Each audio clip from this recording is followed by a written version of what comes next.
I was halfway under the bathroom sink when Leah dropped the bomb. She leaned against the doorframe, arms crossed, not even looking at me, just staring at the mirror like she was rehearsing lines. I had the wrench in my hand, trying to fix the busted cabinet hinge, when she goes, "Dawn, I've been thinking, I don't think we're working anymore." I didn't even pause, just kept turning the bolt. Then she says, "You're kind of in the way of the life I'm trying to build. I feel like I'm settling." I stood up slowly, wiped my hands on the rag I had stuffed in my pocket. She was still avoiding my eyes. "Settling, huh?" She nodded like this was some TED Talk. I need someone more driven, more on my level, you know? My friends keep telling me I can do better." I didn't say anything for a second, just looked around the tiny bathroom we'd painted together last spring. She was wearing that smug little half-smile, like she was freeing herself from some burden. I set the wrench down on the counter. "I understand." That's all I gave her. She tilted her head, surprised I didn't argue. Then she smiled bigger, like she'd just won some secret battle. "You'll have a few months to move out. No pressure." I blinked. "Come again." She shrugged. I figured you'd need time to find something.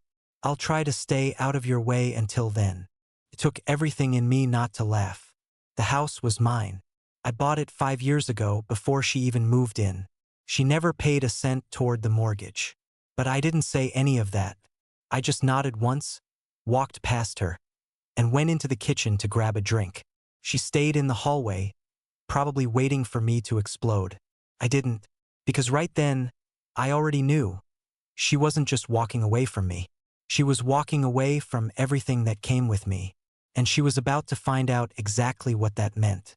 I didn't say a word that first week, just kept showing up to work, kept making coffee in the mornings like nothing had changed. Meanwhile, Leah was out here acting like she just got drafted into the damn lifestyle league. She started posting selfies every day. Done-up makeup, push-up bras, captions like, "A woman with high standards knows her worth." I'd scroll past them while eating leftovers on the couch she used to love curling up with me on. Then came Tyler. She didn't warn me, just brought him home one Friday night while I was watching the game. Walked in like I was some ghost haunting the place. "Tyler, this is Dawn," she said, grabbing his arm. "He's just staying here temporarily." I didn't even blink, just nodded once and turned back to the TV. Tyler smiled like I was the doorman. "Nice setup, man." He looked about 26, too tight blazer, pointed shoes, gelled hair. One of those guys who probably used words like synergy and brand alignment without cringing. I knew the type. Junior real estate analyst, Leah had told me once. Big future, no foundation. That night, I started moving my valuables out. Didn't say a word to her. Just rented a storage unit across town and started packing the stuff that mattered. My grandpa's old coin collection, the framed photo of my parents from their wedding, my dad's socket wrench set. Every time she went out, I loaded a few more boxes into my truck. While she was playing house, I was prepping for the handoff. I booked a meeting with a real estate attorney named Carla. Middle-aged, sharp, didn't waste words. I laid everything out, how I bought the place 5 years back, how Leah never signed a lease, never paid rent, not once. "She has no legal claim," Carla said, flipping through the deed. "Not even a toe to stand on." "Good," I told her, "because she's under the impression this is her kingdom." It didn't take long to list the place. I didn't want to sell. I liked the house, but I wasn't going to sit in it full of ghosts. I wanted it lived in, appreciated. So I put feelers out for renters. Found them in less than 2 weeks. Marcus and Lila, early 30s, married 5 years, just moved from Kansas City. They toured the place while Leah was gone one afternoon. She thought I was running errands. They walked in, loved the kitchen, asked about the garden. We talked for an hour over lemonade. "This place has heart," Lila said, touching the wall by the fireplace. "Feels like a real home." By the end of the week, we signed a lease. 6 weeks out, Carla handled all the paperwork. Leah had no clue. She was still walking around like a queen, buying new throw pillows, getting her nails done, making TikToks about leveling up. Tyler came over more often, sometimes stayed the night. She didn't even bother hiding it.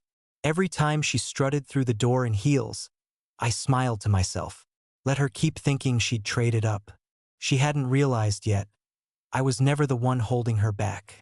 She just assumed the ground she was standing on would never shift. The day she brought home that giant gold-framed mirror, I knew she'd officially lost the plot. She leaned it against the wall in the living room, turned to me with this smug little smile, and said, "Doesn't it make the space feel more curated?" I didn't answer, just nodded and took another sip of my coffee. The same living room I paid for, the same wall I patched and painted myself, now apparently part of her vision board. Then came the candles. Every end table, every windowsill, lavender, sandalwood, ocean breeze. She bought throw blankets in neutral tones, started stacking coffee table books she'd never read. One of them was called The Art of Reinvention. Fitting.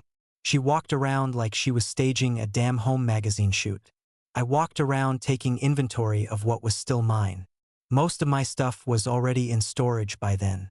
All that was left was a couple tools in the garage, the bedroom dresser my uncle built by hand, and a small safe with documents she didn't know existed.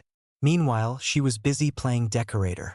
I told my mom I'm turning the guest room into an art and light therapy studio, she said one morning, eating yogurt at the counter like she paid for the granite. I need a space to create, to breathe. I stirred my eggs. Sounds healing. She didn't catch the sarcasm. Tyler was over damn near every weekend now. They'd sleep in, then make brunch like they were some picture-perfect couple. She posted a photo of their pancakes once and captioned it, "Sundays in our home." Our home. I wanted to laugh. She started calling the backyard our garden.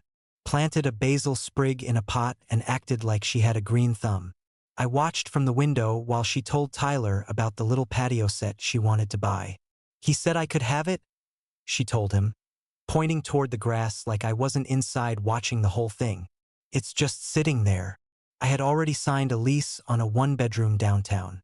Brand new building, 5 blocks from the office, gym downstairs, secure parking. First time in years I'd be living completely alone. She thought I was still apartment hunting. Thought I was dragging my feet, maybe holding on to hope. One night she caught me coming back from a storage run. "You should really figure something out soon," she said, arms crossed like a landlord. "You don't want to be that guy who overstays, right?" I smiled. "Wouldn't dream of it." She went back to watching her crime documentary like she hadn't just dismissed me from my own property. Let her redecorate. Let her rearrange the furniture. Name the garden. Paint her dream world all over my walls. She had no idea the clock was already ticking. The next Tuesday, Leah had a hair appointment. I watched her leave in that oversized jean jacket she thought made her look artsy and independent. 10 minutes later, Marcus and Lila pulled up. They were right on time again. Organized people. Lila brought a notebook with sticky tabs and a pen tucked behind her ear. Marcus carried a measuring tape and a small level, like he was born ready to mount a shelf. "This is even better than we remembered," Lila said, walking through the front door like it was already hers. I gave them the full walkthrough, pointed out where the old plumbing had been replaced, showed them how to open the tricky window in the guest room, mentioned the neighbor's dog only barked at mail trucks. They loved it, every single inch. "We'll take good care of it," Marcus said, gripping my hand with both of his. "I know," I told him, and I meant it. They were gone before Leah got back. Not a trace left behind, except one folder I accidentally left on the kitchen counter. She noticed it the second she walked in. I was in the backyard wiping down the grill when I heard her call, "Hey, what's this?" She stood by the counter flipping through the packet Carla gave me. Copy of the lease, move-in checklist, signatures, even the pet agreement.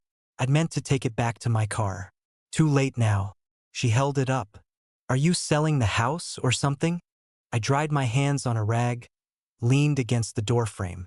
"Everything's being handled." She tilted her head, suspicious but trying not to show it. "Okay." Later that night, I passed by her bedroom while she was on the phone with one of her friends, probably Tiffany, the one who wore fake Chanel and thought therapy was a personality trait. She laughed softly and said, I think he's finally moving on. He's growing up. I'm proud of him.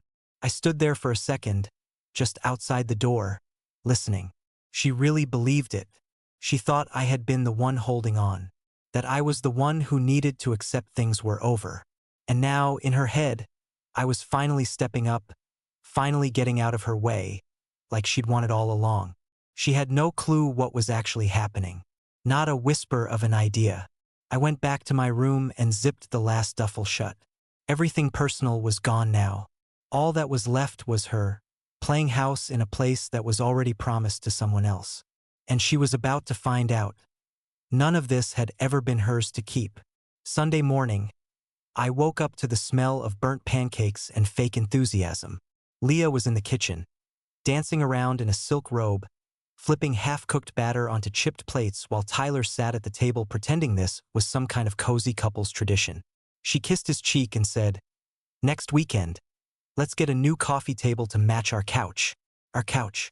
The one I paid for in full, carried in myself, and reupholstered after she spilled red wine on it during game night last year. I didn't say a word, just took my travel mug, nodded at Tyler, and walked out the front door. The driveway was still cool from the night before. I popped the trunk and started loading the last of my stuff. Just a couple boxes. Tools, some clothes, and the safe. 10 minutes later, the moving truck pulled up. Big, loud on the dot. Marcus and Lila got out first, dressed casual but professional, like people who understood contracts. Carla followed behind them in her black blazer, holding the lease folder in one hand and her phone in the other. And then came Scott, the property manager I hired last week. He had the keys and the welcome packet. We all started walking up the driveway like it was a planned parade. Inside, I could still hear Leah laughing. "Tyler, babe, you burned the second batch." She giggled like this was her damn honeymoon suite.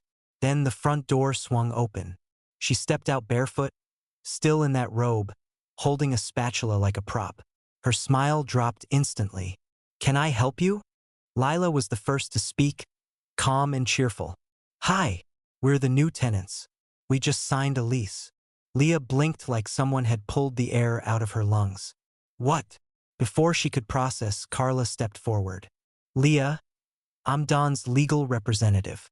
I'm here to confirm the transfer of possession. You're not on the deed or any lease agreement. You have no tenancy rights, and legally, you need to vacate the property today." Leah's mouth opened, then closed. She looked over at me, still by my car, calm as ever.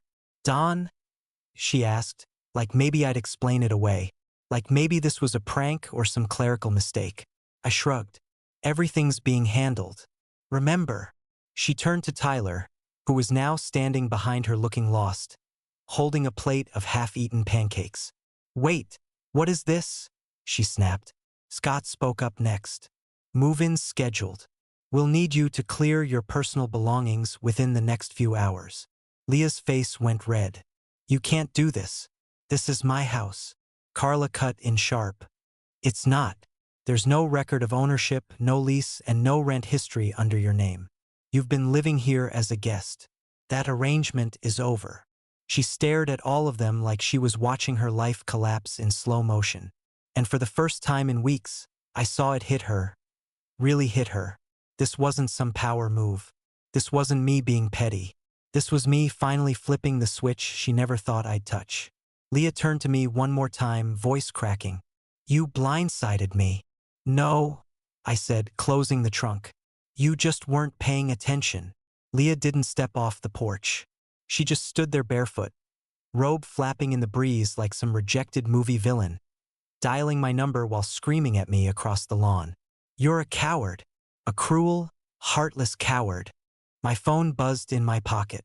I let it ring once, then picked it up while still looking straight at her. "Hello," she yelled into the phone and across the yard at the same time. "You blindsided me. You're throwing me out like trash." I kept my voice steady. "You said I was out of the picture, so I stepped out. The house goes with me." She froze, just for a second, like that line knocked the wind out of her. Tyler had been standing behind her awkwardly, arms crossed, face twitching. He finally spoke up. Wait, what do you mean the house goes with you? Leah turned around fast. It's complicated, okay? I didn't think. So this place isn't even yours? He asked, eyebrows raised. You told me this was your house. No, I didn't, she snapped. I said I lived here. You assumed. I assumed because you introduced him as your roommate. He shot back. You made it sound like he was the one crashing here. Leah looked panicked. Tyler, can we talk inside? He stepped back. I think I'll wait out here. Leah stormed inside and slammed the door behind her so hard. One of her precious candles fell off the windowsill. 30 seconds later, she came back out with an armful of clothes on hangers, dragging a suitcase behind her. She didn't look at me again. Just popped the trunk of her little red Corolla and started tossing things in like she was late for a flight. I leaned against my car, arms crossed, watching her unravel one piece at a time. She stood in the driveway, frantically calling people on speaker. Friends, co-workers, even her mom. Mom, I need a place to crash tonight. No, it's not what you think, he blindsided me. Okay, well I didn't lie, I just… Click. Next call. I just need a few nights, Ashley. You've got that guest room. What do you mean your boyfriend moved in already? Since when? Click. One by one, they turned her down. Nobody had space. Nobody wanted drama. Nobody believed her version of the story. By early afternoon, she was sweaty, mascara smudged, still barefoot, slamming her trunk closed with a final thud. The last thing she grabbed was that gold-framed mirror she was so proud of. She tried to slide it into the back seat, but it didn't fit. She shoved it twice, then gave up and left it leaning against the mailbox. She didn't say goodbye, didn't look back, just got in her car, slammed the door, and peeled out like the house had burned behind her. I stood there for another minute while Lila and Marcus finished signing the last of the forms on the porch. Carla handed over the keys. Scott waved me over to finalize the handoff. I nodded and walked up the steps, past the mirror, past the fading tire marks, into a house that finally felt mine again. And just like that, Leah was gone. After the handoff, I didn't hang around. I shook Marcus's hand, wished Lila good luck with the rosemary plant she'd brought, and drove straight downtown. No music, just me and the road. The condo building was only 5 stories tall. Nothing flashy, but clean, tucked on a quiet street 5 blocks from my office. The door clicked behind me that first night, and for the first time in months, there was no voice waiting for me. No high-pitched laughter echoing from the kitchen. No second toothbrush I didn't buy. I sat on the couch, still in my jacket, and just breathed. It was smaller than the house, sure. No yard, no garage, but it was mine. Every light switch, every drawer, every damn square foot mine. Next morning, I walked to work for the first time in years. Stopped at a corner spot for coffee. Got to the office before the lights turned on. I didn't even realize how much noise I'd been dragging around until it was gone. By the end of the week, I was cooking again. Real meals, nothing frozen. I started going to bed before midnight, waking up without an alarm. On Thursday, I got a text from Lila. Herbs are already sprouting, seedling. Marcus says hi. Photo attached. 3 small clay pots lined up on the windowsill, labeled basil, oregano, and thyme. Same kitchen I'd cooked in 100 times, but it looked lighter now, like the house had finally exhaled too. I smiled and typed back, "Love to see it. That place suits you guys." Then I opened my phone's gallery. There was still a folder marked Leah. Over 200 pictures, weekend trips, backyard dinners, selfies from the couch, blurry shots of pancakes she once made on a Sunday morning. I scrolled through maybe 5 of them, not because I missed her. I just wanted to remember how blind I used to be. Then I hit delete. The whole folder disappeared in a second. It was weird how light my chest felt after, like some part of me had been clenched without even realizing it. Not rage, not revenge, just tension. Finally gone. She'd taken up so much space in my head, quietly, constantly. Every plan, every decision, every day shaped around her moods, her dreams, her drama. Now it was just me. And for once, that was enough. I wasn't sitting there grinning like I'd won anything. I didn't feel victorious. There was no trophy, no big finale, but I wasn't tense.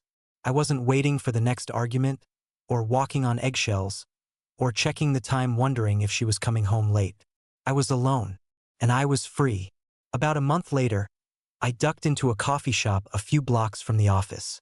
It was raining, I'd left my umbrella at home, and I just wanted something hot to wake me up before a long day. The bell above the door jingled when I walked in, and I shook the water off my jacket. Then I saw her, Leah, behind the counter, hair pulled back in a messy bun, no makeup, wearing a black apron that said grounded and grateful. She looked up and froze. I didn't flinch, just stepped forward like I didn't used to know every inch of her. She tucked a strand of hair behind her ear and cleared her throat. Hey, hey, I said, scanning the menu even though I already knew I'd order a latte. She punched a few buttons on the screen. Didn't expect to see you around here. I kept my tone light. Didn't expect to be here. Rain got me. She gave me a small, tired smile. It's a good place. Steady job. Pays the rent. Her eyes didn't meet mine. I nodded. Steady's good. She handed me my drink in silence, then looked down at the counter and said, I didn't realize what I had back then. I let that hang in the air for a second. I could have said something sharp, could have rubbed it in, could have reminded her how she introduced me as her roommate and tried to redecorate a life she didn't build. But I didn't. I slid a 20 across the counter for the $4 latte. She blinked at it. That's. Keep the change. I took the cup, nodded once, and turned toward the door. Dawn? She called out as I was pushing it open. I looked back. She still wouldn't meet my eyes. Good luck, she said quietly. You too. The rain had picked up a little, but I didn't care. I just walked. I didn't feel bitter. I didn't feel smug. I didn't feel anything at all, really. The woman behind that counter wasn't the same one I'd once made pancakes with, or built a life around, or trusted to watch over my grandfather's tools. That version of her, the one I thought I knew, was gone. And I was finally okay with that. After that day in the coffee shop, things just got quiet. Not in a lonely way, just peaceful. My routine was simple now. I walked to work in the mornings, earbuds in, coffee in hand. I hit the gym afterward, nothing extreme, just enough to burn the edge off. Came home, cooked dinner, caught a game or cracked open a book. Lights out by 10. No drama, no guessing games. No one talking in circles or picking fights just to feel something. Once a month, I swung by the old house to check on things. Marcus always met me at the door like it was still mine. Lila offered me iced tea the first couple times, then just started keeping one ready. The place looked better than ever. Garden thriving, porch clean, tools hung neatly on the wall like art. They respected it in a way Leah never had. Marcus handed me a jar of homemade pickles last time. Can't thank you enough for this place. You're the right people for it, I told him. Meanwhile, I'd been setting aside the $800 I used to throw at the mortgage. Every month, like clockwork. Quiet little stack building in the background. I was thinking about a solo trip in the spring. Maybe Colorado. Maybe Arizona. Somewhere with sky and space. People kept asking if I was dating again. You back out there? Got any prospects? You ever miss having someone around? I didn't lie. Not in a rush. Truth was, I didn't miss being partnered up just for the sake of it. I wasn't chasing connection to fill space anymore. I didn't need someone to make me feel like I mattered.